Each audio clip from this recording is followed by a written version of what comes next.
In tennis, some shots are designed to end a point, and then there's the shot that just obliterates it. Welcome to The Explainer, where today we're going way beyond the highlight reel to deconstruct the tennis smash piece by piece to uncover the incredible science that makes it fly. The overhead smash. It is the ultimate point ender. When you see a player leap into the air to hit one, it's just a pure statement of athletic power and pinpoint precision. It's a shot that's literally designed to be unreturnable. But have you ever really stopped to wonder what's going on inside the body to create that kind of explosion? Well, we're about to find out. We are going to deconstruct this thing step by step to reveal the complex biomechanics that turn a player into what is basically a perfectly engineered weapon. So this might sound a little weird, but a truly great smash doesn't actually begin with the swing. Nope, it starts way earlier, with the eyes and with the feet. Let's call this phase 1, reading the sky. It's all about perception and getting ready. You know, the elite players, they are masters of anticipation. They're processing all these super subtle visual cues, like the exact angle of their opponent's racket or the slightest upward shift in their body to predict the ball's flight path, nanoseconds before it even leaves the strings. It's about recognizing a lob almost before it even happens. And once that prediction is made, the very first response isn't the arm getting ready to swing, it's the feet. Getting into the perfect position, right under the ball's flight path, is the absolute foundation for everything else. Seriously, if you get this part wrong, all the power in the world is completely useless. Okay, now for phase 2, coiling the human spring. Once a player is in position, their body starts to generate all this force. And this isn't about brute strength. It's about turning the entire body into a powerful coiled spring that's just ready to explode upwards. To really understand where this power comes from, you have to know about something called the kinetic chain.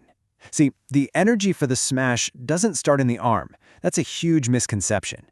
It's a chain reaction that begins from the ground up, traveling through the legs, hips, and torso before it's finally unleashed through the racket. And this breaks down that sequence perfectly. Look how it all starts with the legs bending and then driving up.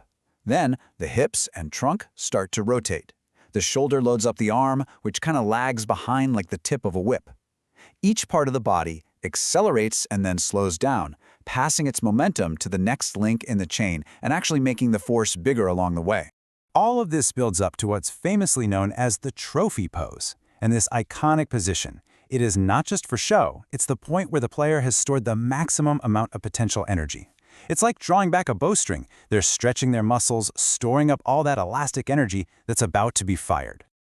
Now, at the very heart of all this stored energy is something called the X factor. Think about wringing out a wet towel. The more you twist your upper body away from your lower body, the more torque you can generate when you snap it back, right? Well, that separation between the hips and shoulders is the secret engine of all that rotational power. So, just how important is that rotation? Well, get this. Research shows that a staggering 51%, more than half, of the total energy in a smash comes directly from the trunk. So yeah, it's not an arm shot, it's a core shot through and through. Okay, so the spring is coiled, the energy is stored. Now for the really fun part, phase 3, unleashing the whip. This is that explosive release, that lightning-fast sequence that transforms all that potential energy into blistering racket head speed. This timeline shows that whip effect in action. It's just an incredible, perfectly timed sequence. The hips lead, the trunk fires, the elbow extends, then the shoulder internally rotates at an insane speed. We're talking over 1,000 degrees per second. And at the very last millisecond, the wrist snaps through. Each body part hits its peak speed just before the next one takes over, multiplying the force that finally arrives at the racket.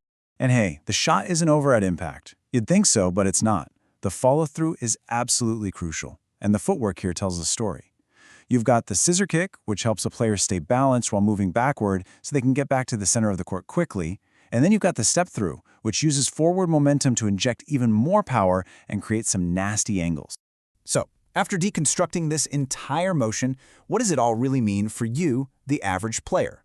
Well, understanding all this biomechanics stuff isn't just for scientists. It's the key to building a more powerful and, maybe even more importantly, a safer smash.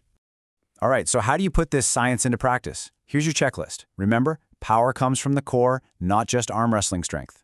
Use your other arm for balance. Drive with your legs. The ground is your friend. And always, always complete your follow-through. It's what protects your shoulder. And maybe the biggest tip, stay loose. A relaxed, whip-like arm is always going to be faster than a tense one. You know, all this leaves us with a pretty fascinating question.